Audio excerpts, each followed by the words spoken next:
have you ever wondered about impact, the impact that we are having on the world, and the purpose and the role that we play as we seek to mitigate, to change, to grow that positive impact, and also grow our businesses as well? Thank you so much for joining us today. My name is Peter, and I'm the founder at Known Impact, and I'm joined today by the wonderful Athena, who is the Sustainability and Projects Manager at MJ Bale. And Athena, congratulations. You have some very exciting news to share with us. Yes, I do. Thank you for having me today. I'm excited to share with you that we at MJ Bale are officially and proud to be B Corp Certified, which is some awesome news to share after what's been just over a 2-year-long journey. I'm really excited to dive a lot more into that and what that journey's been like for you. Could you tell us a little bit about you, Athena? How have you ended up doing what you're doing? What are you passionate about? What has brought you to be doing what you're doing today? Yeah, I guess for me, it goes back to being a teenager. And back then I was known as a do-gooder. And at the time, totally didn't really like the title. However, now I embrace it in its full, and I like to think of myself as a bit of a professional do-gooder. And it was very exciting when I did step into the role as Sustainability Manager at MJ Bale, as I guess I was able to show the world and show people in my circle that you could actually, have a job to do good. People actually valued that. And I think more importantly and more interestingly is that it was becoming more and more valued in the business and that private sector. So before MJ Bale, I spent some time in Cambodia where I worked very closely with the community over there. And I did that for over 6 years. And it was during that time where for me, I really got to see the direct impacts of climate change to local communities, particularly rural communities that base their livelihoods around certain ecosystems, such as their waterways. I also got to see the direct impacts of poverty, a lack of education, but also the flip of that, what happens when you do give communities access to clean water and when you can encourage kids to go to school and all those incredible things. And so for me, that's something that I've carried with me ever since then. And so it's exciting to see that the business world's kind of catching up and realizing their role to play when it comes to sustainability and how they can be a part of the equation and how they are a part of the global society in which we operate and can be a really key agent of change in all of this. So that led me to here, and I'm very excited to be the Sustainability Manager at MJ Bale, where I get to look after the full breadth and width and everything that comes under, ESG and sustainability and how we can play our role in helping achieve the UN SDGs. Love it. Thank you. You articulated that so well. And it's been such a privilege to do this the last few years with you, the journey with you. And so tell us a little bit about your B Corp certification journey. So this started a while ago for you, as you just shared. Tell us a little bit about why you wanted to go for this. What was it about B Corp that it was going to be really purposeful and helpful for MJ and what you guys are trying to achieve? Yeah, so for us, so I guess to take it back a little bit more, back in November in 2021, we actually became Australia's first fashion brand to be certified for Climate Active for product and organization, which is a really exciting thing. And it was something we were really proud about. And then not long after we announced, we all kind of turned to each other and went, so what's next? It was kind of the main target, was the first being sustainability ambition that we had.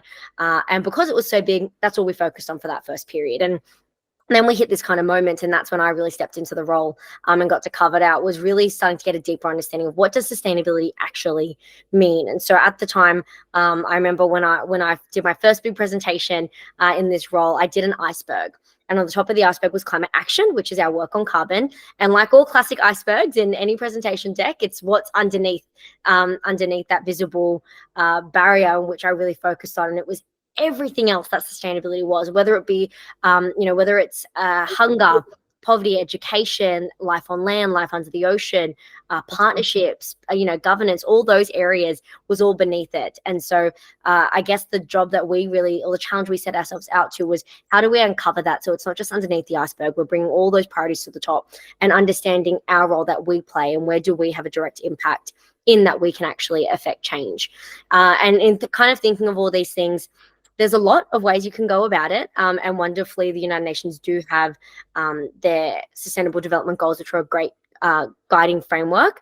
But sometimes even then, it's still hard to know what are the steps, the actual day-to-day, the actual week-to-week, month-to-month steps to become a more sustainable, responsible, and ethical brand.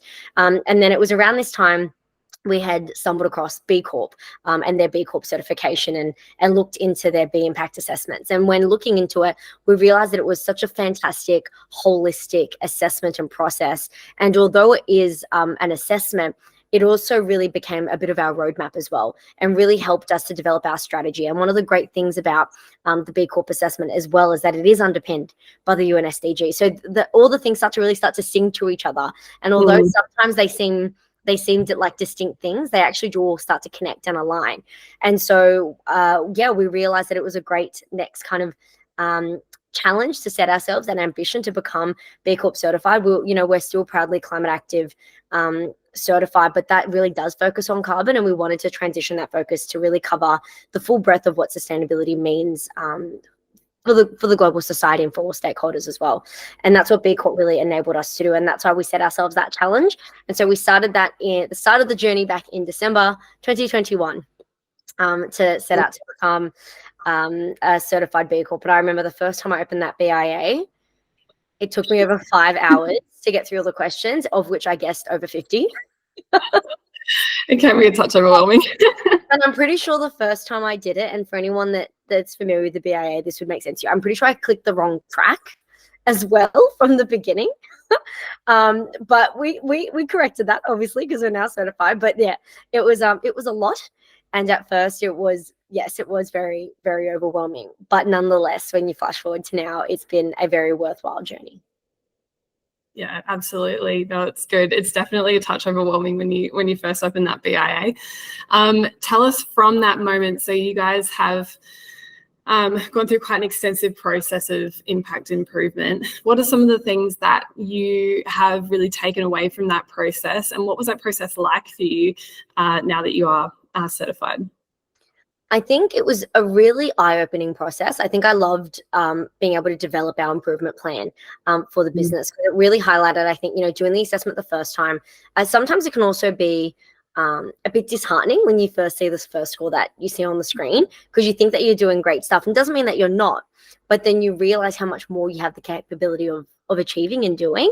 And so it's going through a bit of a self-check, going, it's okay if you're not at a higher number, or if you're not at the 80 straight away, and really it's a takeaway. And so therefore, where is there improvement to get to that point? And so it was a really intriguing process to actually go through one part by part for each of the 5 impact areas and covering and understanding where we have potential growth, particularly around the environment piece. For the carbon section, we were way beyond benchmark from the very beginning. No surprise there, given that we're a carbon neutral business. But this and to be fair, actually one of our biggest areas of growth is also environment still, because there's still work that we can do under water, under waste. And so I think it was really interesting to get that more broader view of environment piece. The other big kind of takeaway for me, or the thing that really stood out, was going through the governance piece and spending more time on governance. It's actually one of the areas in which we've now performing really well and really strengthened over this 2-year journey. But the governance piece, and realizing how important it was to have systems and processes in place to protect decision making that really factored in all stakeholders and factored in the impacts of and the benefits of those decisions more than just profit, and to consider how that impacts the rest of the business's operations, the employees, our supply chain, and the greater environment. Going through that was really, really interesting, and also really exciting, because it meant that we got to engage our C-suite, our board, and got them excited about the process as well. Because for them, I'm very lucky to say that our board in particular were very, very supportive of this. And so it was great to actually get that support and get that excitement from such a senior group within the business, and for them to have really encouraged us on this journey. Yeah, it's awesome and so encouraging to hear. I often find that there's, it's usually someone in the marketing team or a graduate who's like super excited and pumped about sustainability, but it sounds like it's something that has been very much embedded in MJ's DNA for a while now. And so to be able to get to a point where this is now moved beyond the offices and is now creating a real and tangible impact across so many different sections of life, of people and planet and profit as well. So that's really so good. How did you go with stakeholder engagement. You just touched on it. How did you go with drive? If you were to speak to that person that's passionate about this B Corp movement, that's hoping to drive it forward, what would you say to them as they look to engaging those stakeholders? Be patient and be kind. I think it's a very complicated journey. And although I said that our board were very supportive, our board also aren't doing the day-to-day of business and can't write me a policy or can't implement a new process. They can say yes, but they're not necessarily the ones doing it either. And so I think it's one is definitely being patient in the journey, and also bringing people on the journey from the very beginning. One of the things that really marked, I think, a tipping point for us where I really got really good engagement was I actually ran a B Corp workshop for all of our senior department heads and other key leaders within the business. And so that really helped them to understand where the overall picture is and where we're trying to get to. And then from there was that in-depth kind of improvement plan that I did that was broken down not only to department, but even down to the level of who in the department could actually do that item. And then that way that it wasn't just a tick box item for them, but they actually knew that the thing that they were doing was contributing to a bigger picture, and what that bigger picture was, and being a part of, or starting to be a part of, the B Corp movement, and understanding how as individuals within a company that collectively we can be that force for good. And so I think that B Corp workshop was a fantastic way at the beginning to get them to understand. And also as a retail company, I've been leaving kind of little breadcrumbs along the way with our retailers so that they know that where we're going, because one of the less sexy things that we did was do a big update on our safety processes within the business. And no one thinks safety's sexy or fun or interesting to talk about, but trying to make them understand that safety, everyone deserves a safe working environment, and that as leaders it's our responsibility to provide that to people. And this is a part of a bigger picture. Customers, staff, everyone should be able to be safe, especially when they're shopping, and that should be an enjoyable process. When you start to make it less about the specific item and more about that bigger picture, I think people really start to understand why we're doing it and are willing to put in the work that's required. Because the truth of it is, being a better business requires effort. It doesn't just happen. I think it's also understanding that it requires effort on all parties, not just one, not just few, but it really does require the collective. And not everyone's always willing to put that effort in straight away, but then it's trying to motivate them and to have them understand why that effort is important. So I think that's why being patient is one of the key things. But also I think being kind is my other one. And I think that's because for me personally, part of the journey was definitely also frustrating. I thought that, we could get there faster, if I'm being honest. And I think I've heard that from a lot of other companies who set out to become a certified B Corp. They thought it would take months. For the majority of us, it does take years. And I think that's it's a realization that this does require to get people on board, and that process takes time. And so to be kind to yourself through that journey, understand that you're doing what you can to lead or pave the way, but also being kind to others. Something that it's a very silly way to explain it, but the way I came to understand it was, you never scream at a child and then they don't ever actually do what you want them to do if you scream at a child.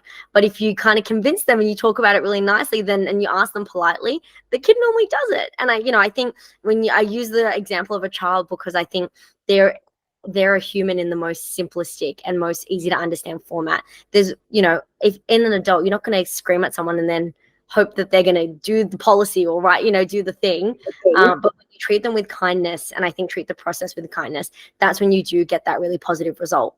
And so I think being patient and being kind are the two key things for anyone that's really trying to engage people on this journey. And I think when it comes to stakeholder engagement, it is around going in there with a really positive mindset and saying, let's do this together, rather than this is a list of 101 things. Same goes for suppliers. This process has been a really great way to engage our suppliers as well, and really get them on. They haven't actively realized that this was for B Corp, but we've been slowly getting them to understand that holistically it's because we want to be a more responsible brand. And so we need them to help us to actually achieve that. But we don't want it to make it feel like they've got, again, a list of 101 things to do, but rather let's work together so that, you guys can be proud of the products that you're putting out. We can be, the proud customers of our suppliers, and really work on that relationship and making sure that it's two-way rather than one. And we've got some wonderful responses. I remember when we updated our supplier code of conduct, some of them had questions, and that is understandable.